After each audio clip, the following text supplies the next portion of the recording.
Hello friends, स्वागत है आप सभी का एग्जाम प्लेटफॉर्म में।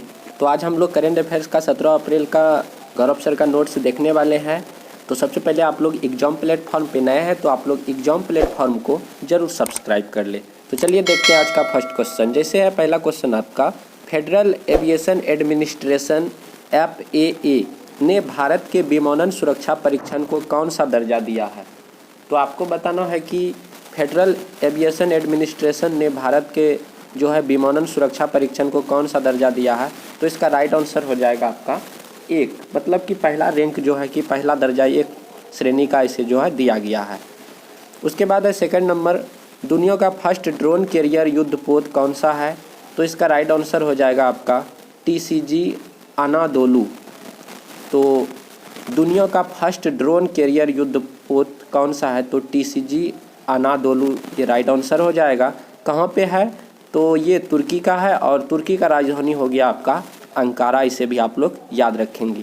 चलिए हम लोग देखते हैं कि तुर्की के लिहाजे से 1-2 क्वेश्चन और जो इम्पोर्टेंट क्वेश्चन तुर्की के लिए बनते हैं तो उसको आज हम लोग कवर करेंगे। जैसे यहाँ पे अनातोलिया का जो पठार है कहाँ पे है, तो तुर्की में ही है अनातोलिया का पठार। इसी का नाम है एशिया माइनर का पठार। तो आप लोग बहुत सारे टेस्ट वगैरह लगाते होंगे या एग्ज़ाम भी दिए होंगे तो इसमें क्वेश्चन आता है कि एशिया माइनर का पठार कहाँ पे है, तो तुर्की में है। तो अनातोलिया का जो पठार है उसे ही एशिया माइनर का पठार कहा जाता है। उसके बाद बोन गोलू झील जो है आपका, जो बहुत ही सबसे लंबा वाला झील है जो कि तुर्की में ही है। तो तुर्की, पहले इसका नाम तुर्की था बट अभी इसका नाम जो है तुर्की हो गया, इसे भी आप लोग ध्यान देंगे। उसके बाद है यूरोप का मरीज किसे कहा जाता है, ये भी आपका तुर्की हो जाएगा राइट आंसर। उसके बाद है अगला आपका ऑपरेशन दोस्त। ऑपरेशन दोस्त जो चला गया था तो तुर्की में चला गया, जो वहाँ पे जो भूकंप आया था सीरिया और तुर्की के लिए, तो वहाँ से जो है भारतीयों को लाने के लिए जो है भारत के द्वारा जो ऑपरेशन चलाया गया था उसे तुर्की, जिस तरह से गंगा ऑपरेशन गंगा जो यूक्रेन में जो फंसे हुए भारतीय थे उसे लाने के लिए गंगा ऑपरेशन गंगा चलाया गया था। इस तरह से यहाँ तुर्की के लिए ऑपरेशन दोस्त चला गया था। उसके बाद एक क्वेश्चन आता है कि प्राचीन नाम, तुर्की का प्राचीन नाम कस्तुनतुनिया है, इसे भी आप लोग याद रखेंगे। एशिया और यूरोप दोनों मतलब कि महादेश में तुर्की पाए जाते हैं और तुर्की यूरोप का जो है मरीज कहा जाता है। उसके बाद बहुत ही अच्छा क्वेश्चन है आपका, भारत का फर्स्ट स्वदेशी विमान वाहक पोत कौन सा है, तो आइनस विक्रांत, जो कि 2 सितंबर 2022 कोच्चि से इसका जो है पहले बार इसका अनावरण किया गया। उसके बाद है भारत का फर्स्ट पनडुब्बी रोधी जहाज जो है आइनस अरनाला है, इसे भी आप लोग याद रखेंगे। आइनस अरनाला भारत का फर्स्ट पनडुब्बी रोधी जहाज है। उसके बाद अगला क्वेश्चन है आपका, फेमिना मिस इंडिया 2023 कौन बने हैं, बहुत ही ज़्यादा इम्पोर्टेंट है। तो आपको बताना है कि फेमिना मिस इंडिया 2023 के विजेता, जो कि यह हुआ कहाँ पे था, सबसे पहले ये हम लोग जानेंगे कि इसका जो है आयोजन कहाँ पे हुआ था, मणिपुर इम्फाल में। और ये जो है पूर्वोत्तर भारत में फर्स्ट बार यहाँ पे आयोजन हुआ है, क्योंकि मणिपुर आपका पूर्वोत्तर भारत में पड़ता है। तो यहाँ पे जो है फर्स्ट बार जो है इसका अनावरण हुआ है, इसे भी आप लोग याद रखेंगे। उसके बाद अगला है कि विनर इसका कौन रहा, विजेता कौन रहा, तो नंदिनी गुप्ता जो कि कोटा राजस्थान की है, इसे भी आप लोग याद रखेंगे। और फेमिना मिस इंडिया 2023 का जो है 59 नंबर का जो एडिशन है, 59 नंबर का ये एडिशन है, इसे भी आप लोग याद रखेंगे। और सेकेंड स्थान पे श्रेया पूजा है, इसे भी आप लोग याद रखेंगे। उसके बाद है 2022 की विनर की यदि बात करें पिछले साल की, तो इसका हो जाएगा सिनी सेट्टी जो कि कर्नाटक की है। और सुपोषित माँ अभियान कहाँ से शुरू किया गया था, तो कोटा राजस्थान से किया गया था, इसे भी आप लोग ओम बिरला के द्वारा आप लोग याद रखेंगे। उसके बाद विश्व का थर्ड जो है क्रिकेट स्टेडियम ग्राउंड कौन सा बना है, तो चौंप जयपुर स्टेडियम, जो कि सेकंड नंबर का है, भारत के यदि देखा जाए तो सेकंड और विश्व में तीसरा स्थान का है। और इसका जो है अभी नाम जो है बदल के अनिल अग्रवाल स्टेडियम कर दिया गया है, तो इसे भी आप लोग याद रखेंगे। तो इसका नाम है अनिल अग्रवाल स्टेडियम। उसके बाद है अगला क्वेश्चन आपका, कंप्रेस्ड बायोगैस CBG का वैश्विक सम्मेलन कहाँ पे हुआ है, तो दिल्ली में हुआ है। तो कंप्रेस्ड बायोगैस में आ जाता है मेन घटक आपका CH4 यानी कि मीथेन, और ये प्रदूषण रहित, टिकाऊ और सस्ती है, इसे भी आप लोग याद रखेंगे। और इसका थीम जो है CBG एंड विकास और पेट्रोलियम एंड प्राकृतिक गैस मंत्रालय के द्वारा जो है ये शुरू किया गया है। उसके बाद है विश्व हिंदी सम्मेलन 2023 कहाँ पे हुआ है, तो इसका अध्यक्षता जो है फिजी ने किया है, जो कि इसका 12वां संस्करण है। LPG में प्रोपेन और ब्यूटेन मुख्य घटक है। CNG में आपका CH4 यानी कि मीथेन मुख्य घटक है। उसके बाद हाल ही में अभी एग्जाम में पूछा गया था, जैसे कि CDS का एग्जाम हुआ था, तो COP27 का संबंध किससे है, तो क्लाइमेट चेंज से इसका संबंध है। और शर्म अल शेख जो कि इजिप्ट मिस्र में हुआ है, COP27 याद रखेंगे आप लोग। और COP15 का संबंध है जैव विविधता से, जो कि मॉन्ट्रियल कनाडा में होता है। और UN जल सम्मेलन फर्स्ट बार न्यूयॉर्क में हुआ, इसे भी आप लोग याद रखेंगे। COP28 कहाँ पे होगा, तो UAE में होगा, इसे भी आप लोग याद रखेंगे। ब्रिक्स 2023 का जो होगा साउथ अफ्रीका में, SCO 2023 इंडिया में। और G20 आप लोग को पता होगा कि G20 का जो 18वां संस्करण इस बार भारत में होने जा रहा है, तो इसे भी आप लोग याद रखेंगे। और 33वां 2024 का ओलंपिक पेरिस में होगा। चलिए उसके बाद 5 नंबर का क्वेश्चन है, केनरा बैंक और NPCI भारत बिलों ने किस देश में भारतीयों के लिए सीमा पर आवश्यक बिल भुगतान सेवा शुरू किया, तो ओमान।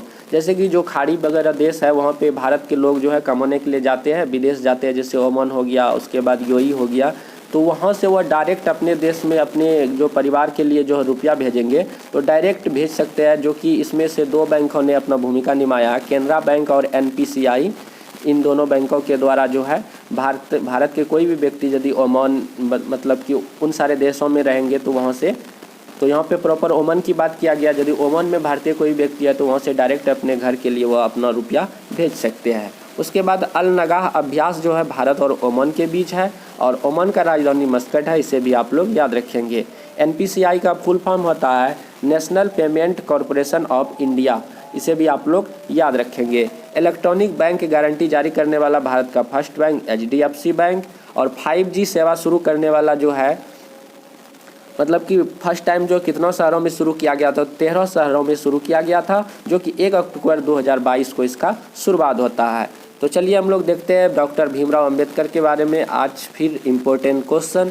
तो जैसे डॉक्टर भीमराव अंबेडकर की 125 फीट की प्रतिमा का अनावरण, यानी कि डॉक्टर भीमराव अंबेडकर की प्रॉपर बात करें हम लोग, तो भारत में जो है सबसे ऊंची प्रतिमा भीमराव अंबेडकर की, जो कि तेलंगाना में अब बन चुका है।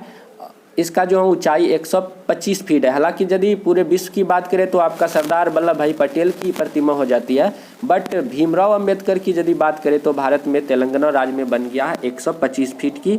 और 2023 में इसकी जो है 132वीं जयंती मनाया गया, तो 14 अप्रैल को इसका जयंती मनाया गया, इसे भी आप लोग याद रखेंगे। 1891 ईस्वी में इसका जन्म होता, 14 अप्रैल 1891 को, जो कि मध्य प्रदेश के माहौर जो जाति से है, और महू नामक जो स्थान है वहाँ पे इनका जन्म होता है। 1990 में इसे भारत रत्न मिलता है।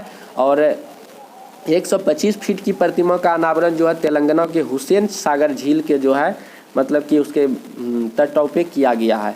और इसका अनावरण तेलंगाना के CM के द्वारा। और ये मूर्ति जो है कांस्य की मूर्ति है, इसे भी आप लोग याद रखेंगे। और इसमें टोटल लागत 145 करोड़ रुपया आया है, इसे भी आप लोग याद रखेंगे। और एक क्वेश्चन है स्टैच्यू ऑफ नॉलेज कहाँ पे है, तो लातूर महाराष्ट्र में है, आप लोग इसे भी याद रखेंगे। उसके बाद दलित बंधु योजना जो है, तो आप लोगों को बताना है कि दलित बंधु योजना जो है इसमें जो है 10,000 रुपया जो है दलितों के लिए जो है जो दलित समुदाय है उसे जो है व्यवसाय के लिए सरकार द्वारा दिया जाना है 10,000 रुपया। उसके बाद एक कम्बम अंगूर का GI टैग किसे मिला, तो तमिलनाडु को मिला है, जो कि थेनी शहर यानी कि थेनी जिला भी है। कुंभम घाटी जो है GI टैग मिला है, जो कम्बम अंगूर जो कि कुंभम घाटी प्रसिद्ध है। उसके बाद विश्व में जो है कम्बम अंगूर को जो है ना मस्कट हैम्बर्ग के नाम से भी जाना जाता है। और GI टैग की बात करें तो इसका अधिनियम 1999 का है, लागू 2003 में होता है, और फर्स्ट टाइम 2004 में दार्जिलिंग जो कि पश्चिम बंगाल की चाय को GI टैग प्राप्त हुआ था। उसके बाद तंबाकू लाया गया था फर्स्ट टाइम भारत में पुर्तगालियों के द्वारा। कॉफ़ी आया था फर्स्ट बार बाबा बुदन की पहाड़ी जो कि कर्नाटक है। उसके बाद मिर्चा चावल का हाल ही में GI टैग बिहार को मिला है, इसे भी आप लोग याद रखेंगे। उसके बाद एशियाई कुश्ती चैंपियनशिप 2023, तो ये कहाँ पे हुआ था, तो कजाकिस्तान में होता है, और इसका राजधानी अस्ताना है। और फर्स्ट रैंक भी आपका कजाकिस्तान का आता है, और इसमें भारत जो है 7वें स्थान पे आता है, जो कि इंडिया ने इस बार 14 मेडल जीता, जिसमें 1 गोल्ड मेडल और 3 सिल्वर और 10 जो है आपका ब्रॉन्ज मेडल जीता है। तो यहाँ पे 1 गोल्ड जो जीता है तो ये ज़्यादा मतलब कि थोड़ा सा महत्व हो जाता है। तो 1 गोल्ड मेडल अमन जो है कि सहरावत के द्वारा जीता जाता है, और टोटल इसमें 22 देश भाग लेते हैं। वही 3 सिल्वर मेडल की बात करें तो अंतिम पंघाल उसके बाद निशा दहिया और रूबिन जो है ये तीनों ने मिलके 3 गोल्ड 3 सिल्वर मेडल प्राप्त की है। उसके बाद विश्व का सबसे बड़ा स्थल अवरुद्ध देश कजाकिस्तान है। पहले इसका राजधानी नूर सुल्ताना बनाया गया था, बट आपका इसका राजधानी चेंज होकर अस्ताना हो गया है। उसके बाद महिला बॉक्सिंग चैंपियनशिप 2023 जो है, इसमें भारत ने टोटल 4 गोल्ड प्राप्त किया है, जो कि नीतू स्वीटी बोरा है, निखत जरीन है, लवलीना बोरगोहन है। ये तीनों ने जो 4 गोल्ड प्राप्त किया और इसका आयोजन भी इंडिया में होता है। तो हाल ही में जो महिला बॉक्सिंग का जो नया ब्रांड एम्बेसडर MC मेरी कॉम ऑन फरहान अख्तर को बनाया गया है, इसे भी आप लोग याद रखेंगे। 36वां राष्ट्रीय अवार्ड में सर्वश्रेष्ठ राज्य का अवार्ड जो महाराष्ट्र को प्राप्त हुआ और इसका आयोजन 36वां राष्ट्रीय खेल कहाँ पे हुआ था, तो गुजरात में हुआ था। उसके बाद है पशुओं को महामारी से बचाने के लिए कौन सा योजना चलाया गया, तो तैयारी योजना, इसे आप लोग याद रखेंगे और इसका शुरुआत दिल्ली से होता है। तो पशुओं को महामारी से बचाने के लिए दिल्ली में जो है तैयारी योजना का शुभारंभ हुआ, जो कि पशुपालन और डेयरी मंत्रालय जो है किसके पास है, पुरुषोत्तम दास रूपाला जी के पास है। पशुओं से मनुष्यों में होने वाला रोग कौन सा है, तो जूनोटिक रोग है। इससे भी बहुत ही ज़्यादा इंपॉर्टेंट क्वेश्चन है कि पशुओं से मनुष्य में होने वाला रोग जूनोटिक रोग। उसके बाद है आपका ऊन उत्पादन में फर्स्ट राज्य आपका हो गया राजस्थान, जो कि 45% ऊन का उत्पादन करते हैं। मांस में आपका महाराष्ट्र, मांस से महाराष्ट्र, और दूध में आपका राजस्थान हो जाएगा और सेकंड स्थान पे आपका यूपी आ जाता है। दूध में कौन आ जाता है, यूपी आ जाता है आपका सेकंड स्थान। अंडा में आपका आंध्र प्रदेश। मुख्यमंत्री आदिवासी परब सम्मान निधि योजना कौन सा राज्य चालू किया है, तो छत्तीसगढ़ इसका राइट आंसर हो जाएगा। मुख्यमंत्री जो कि आदिवासी समुदाय है उनके लिए जो परब सम्मान निधि योजना चालू किया छत्तीसगढ़। ये परब सम्मान निधि योजना में कितना रुपया दिया जाएगा, तो हर साल हर गांव को जो है ये आदिवासी समुदाय को लिए जो है उत्सव मनाने के लिए हर एक गांव को 5-5 हज़ार रुपया दिया जाएगा। तो ये भूपेश बघेल के द्वारा ये ऐलान है परब सम्मान निधि के योजना के तहत। तो ये था आज का कुछ इंपॉर्टेंट क्वेश्चन। तो गौरव सर का नोट्स जो है मतलब कि कम समय में आप लोगों को सारा जो क्लास में जितना भी बताते हैं, और कुछ सवाल को मैं निगलेक्ट भी करता जो डेली मतलब कि रिपीट होता है, तो 1-2 सवाल को छोड़ भी देता हूँ, ताकि मतलब कि डेली लिखना उचित नहीं बनता। फिर 2 दिन 4 दिन के बाद हम जो है उसको मतलब कि रिपीट कर देंगे। तो सबसे पहले आप लोग एग्जाम प्लेटफॉर्म को जरूर सब्सक्राइब कर लें। तो चलिए मिलते हैं हम लोग अगले वीडियो पे। जय हिंद।